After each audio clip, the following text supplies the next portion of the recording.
नमस्कार, मेरा नाम है शुभम शुक्ला और आप मेरा यूट्यूब चैनल देख रहे हैं। भारत में क्रिकेट को लेकर दीवानगी किस कदर है ये मुझे बताने की ज़रूरत नहीं है। भारत में क्रिकेट को पूजा जाता है। क्रिकेट के फैंस इतने हैं कि यहाँ जीत के बाद पूरा देश जश्न में डूबा रहता है, जबकि हार के बाद पूरे देश में मातम जैसा माहौल हो जाता है।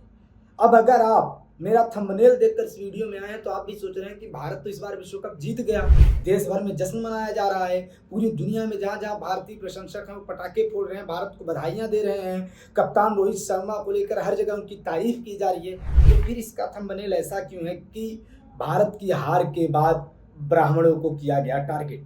तो आपको आइए मुद्दे की बात बताता हूँ।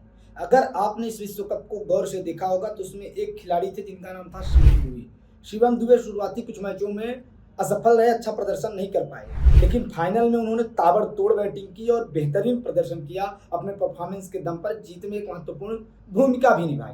लेकिन जब वो मैच में अच्छा प्रदर्शन नहीं कर रहे थे तब आपने भी देखा होगा कि उन्हें ब्राह्मण होने के कारण टारगेट किया, उन पर जातिगत अभद्र टिप्पणियां की गई। मैंने बहुत पहले कहा था और अभी भी कहता हूं कि कोई भी खिलाड़ी अच्छा खेल रहा है तो उसकी जमकर तारीफ करिए, और कोई खिलाड़ी अच्छा नहीं खेल रहा है, खराब खेल रहा है, अपने बुरे दौर से गुजर रहा है तो भरसक आलोचना करिए। क्रिकेट की प्रबंधक से, बीसीसीआई से निवेदन करिए कि इस खिलाड़ी को हटाइए, आप उसके फैंस नहीं उसकी आलोचना करिए।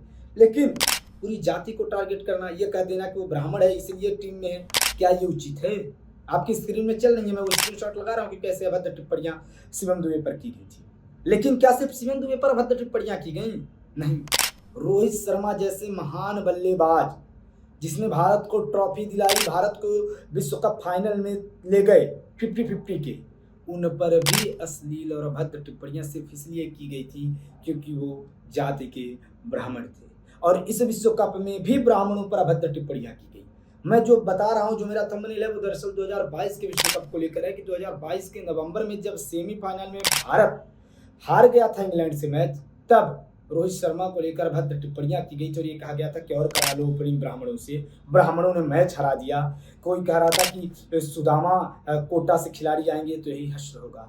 सोचिए, रोहित जैसे बल्लेबाज को, रोहित जैसे कप्तान को इस तरह की अभद्र टिप्पणियों का सामना करना पड़ा। इस विश्व कप में भी इस लड़की का आप स्क्रीनशॉट देखिए, ये ट्वीट कर रही थी कि ब्राह्मण फाइनल में ही धोखा देते हैं। सोचिए, क्या क्रिकेट जैसे खेल में जात, धर्म, मजहब लाना उचित है? क्या ऐसा होना चाहिए? क्या आपने कभी देखा कि और किसी जाति समाज को लोग टारगेट करते हों, फैंस टारगेट करते हों? रोहित शर्मा के बारे में आपको बता दूं, को बेहद गरीब घर के लड़के हैं। रोहित शर्मा के पिताजी नॉर्मल एक बस डिपार्टमेंट में काम करते थे और उनके घर में गरीबी इस कदर थी कि रोहित शर्मा के पास बैट खरीदने के पैसे नहीं थे। रोहित शर्मा के माता पिता ने उन्हें मुंबई उनके चाचा के पास पढ़ने के लिए भेजा था और वहां से वो व्यक्ति, वो प्रतिभा निखर कर सामने आई जो आज देश का प्रतिनिधित्व कर रही है। भारत को विश्व कप जीते दिया, भारत को फाइनल तक एक बार पहुंचा दी, T20 के भी सेमीफाइनल में ले गए, निधास ट्रॉफी जिता दी, एशिया कप जितवा दी। रोहित शर्मा का ही कमाल है। मुंबई इंडियंस में थे तो उन्होंने मुंबई इंडियंस को 5 ट्रॉफियां जिता दी। इसलिए मेरा आप सबसे निवेदन है कि खिलाड़ियों की आलोचना करिए, लेकिन आप खुद सोचिए, क्या जाति का एंगल घुसेड़ना जरूरी है? और अगर आप मुझसे ये कहना चाहते हैं कि मैं इस पर वीडियो क्यों बना रहा हूँ, मैं इस पर बोल क्यों रहा हूँ, तो किसी को तो बोलना पड़ेगा, किसी को तो सच्चाई सामने लानी पड़ेगी, किसी को तो ये बताना पड़ेगा कि ब्राह्मण होने के कारण खिलाड़ियों पर की जा रही अभद्र टिप्पणियां गलत हैं, उन पर अपशब्द नहीं किए जाने चाहिए। इसलिए मैं बनाया। अब इसके लिए आप मुझे गाली दें, आप मेरी तारीफ करें, आप मेरी बातों को अच्छा कहें, ये मैं आप पर छोड़ता हूँ, ये मैं आपके विचारों पर छोड़ता हूँ, ये मैं आपकी बुद्धि और विवेक पर छोड़ता हूँ। लेकिन मैं जब किसी जाति समाज को अभद्र टिप्पणी की जाएगी, खेल में भी जाति घुसेड़ी जाएगी, तो मैं ऐसे वीडियो बनाऊंगा, सोशल मीडिया पर आवाज उठाऊंगा। देश दुनिया की तमाम खबरों को देखने के लिए चैनल को जो सब्सक्राइब कर लें। धन्यवाद।